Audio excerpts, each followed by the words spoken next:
Yes, Redzone TV kwoli webali kubanga okyagoberera byonna ebigenda maaso gy'osinzira okubanga gy'otulabira kyokola kya mutawaana nnyo nawe atanaba kubanga osubscribinga kirira wansi awo olaba ekigambo subscribe kikwateko kwata kade aka notification obere nga tomisinga nsonga yonna ku mukutu ogwa Redzone TV.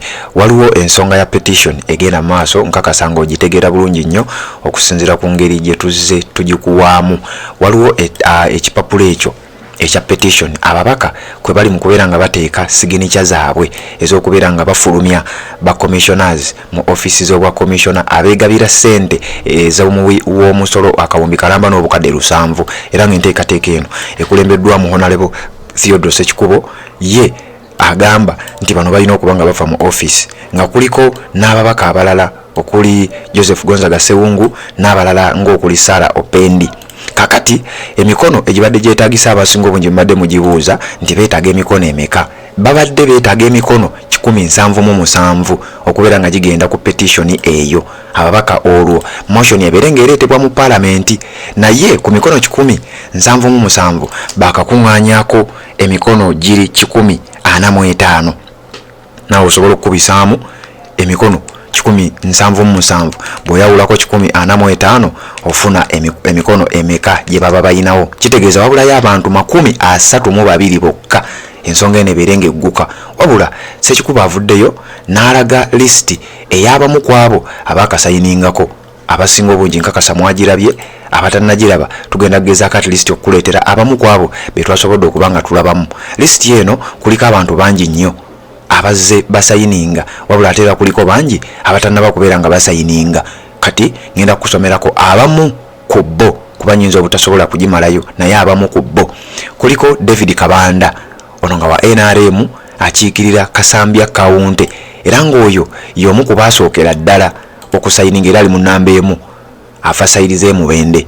Kuliko Bashir Lubega Mubende municipality gyakiikirira mu parliament eneye 11 nkusomera listi eyaba bakateeka emikono gyabwe ku petition ey'okufulumya era bw'owulira nga owuwo taliiko oyinza obutamuwulira wano kubanga listi nyinza obutagimalayo naye bw'owulira nga tomuwulidde teekawo question mark tujja kwongera tukuleetera abalala betulaba tetusomye. William Museveni oyo mubaka bamuyita William Museveni ava Buweekula South ye constituency gyakiikirira. Kuliko Pascal Mbabazi ono nga nakiikirira Buweekula oyo naye yasayininga ku petition erinnya lye kweriri. Theodore Sekikubo yennyini akiikirira Lwemiyaga County side ze Sembabule ewe nayo kuwali era yasayininga tasobola kuleeta petition nga ye yennyini tagisayininze era y'omu ku baakasayininga. Goreti Namugga mumumanya akiikirira Mawogola South era nayo Sembabule. Omukyalo Goreti Namugga abadde voko nnyo era nga wa kibiina kya National Unity Platform abadde ensonga zikwasaganya bulungi nnyo yasayininga erinnya lye kweriri. Goreti yoyo mumaze. Helen Nakimuli mumanyi omukyala akiikirira Kalangala oyo mu parliament aba mu cabinet shadow cabinet eya Robert Kyagulanyi Ssentamu ekulemberwa leader of opposition Honorable Jero Ssenyonyi oyo nga ya minister w'ensonga z'ebyamazzi envuba bikiwe bityo bamuyita Helen Nakimuli ku kadi y'ekibiina kya NUP yasayininga akiikirira Kalangala district ng'omubaka omukyala. Kuliko Honorable Joseph Gonzaga Sewungu oyo tayinza butasayininga kubanga y'omu ku baatebolinga ekintu kino y'omu ku baakireeta yasayininga akiikirira Kalungu West mu district y'e Kalungu. Kuliko amanyiddwa nga Francis Katabazi Katongole ono nga naye akiikirira Kalungu East. Sewungu wa Kalungu West ono Katabazi wa Kalungu East ono naye yasayininze ku petition eyo okubeera nga bajja oba nga bafulumya ba commissioners mu offices obwa commissioner. Kati wuliriza kuliko Abdala Kiwanuka ono nga akiikirira Mukono North mumanyi oyo akiikirira Mukono North bwe mbaseerabidde ali ku kadi y'ekibiina ekya National Unity Platform oyo naye yasayininze.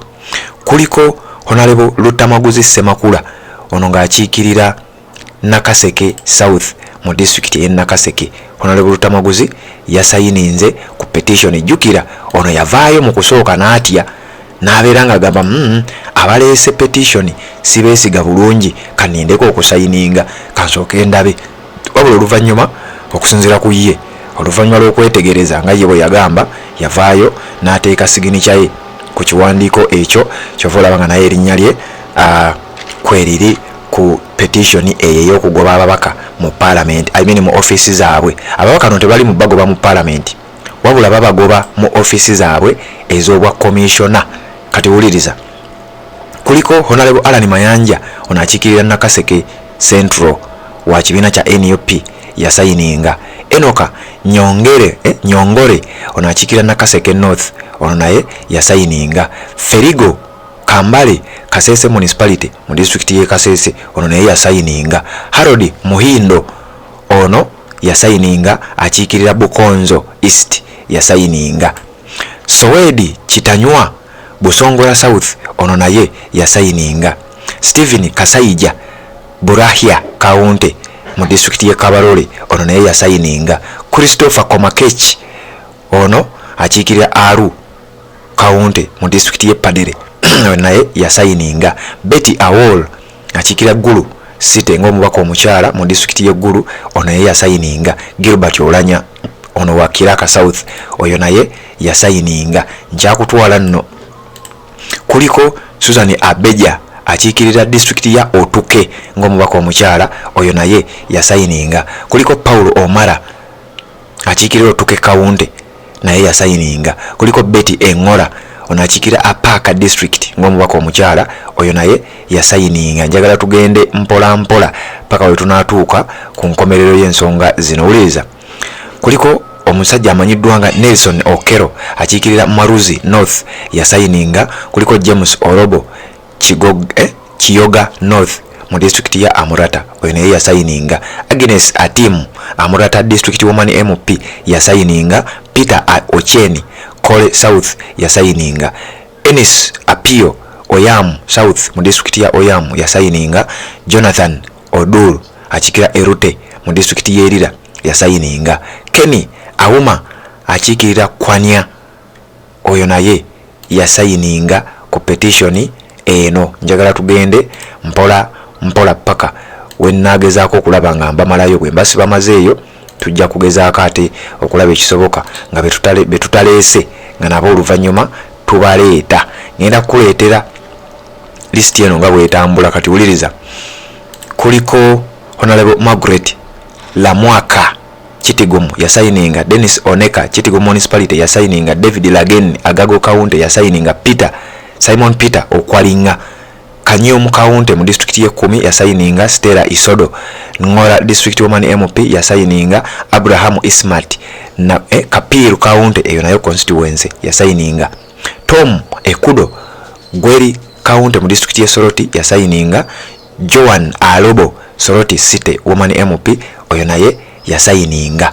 Uliriza listi ekyagenda maaso ngenda kubanga njikuwa nga bwe kisoboka gwali ku mukoto gwa Red Zone TV. Jonathan Ebwaru Soroti East Division yasayininga. Julius Emigu yasayininga. Gerard Nangoli yasayininga.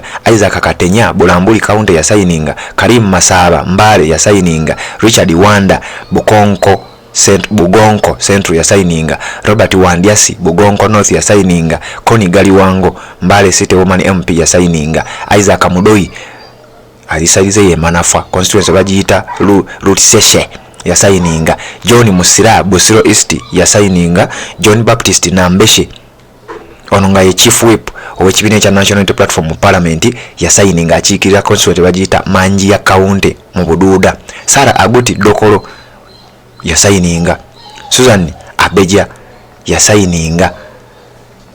Listi kije sisomye awo bani be sisomye awo gwali ku mukoto ogwa Red Zone TV oyinza okunzijukizaamu awo.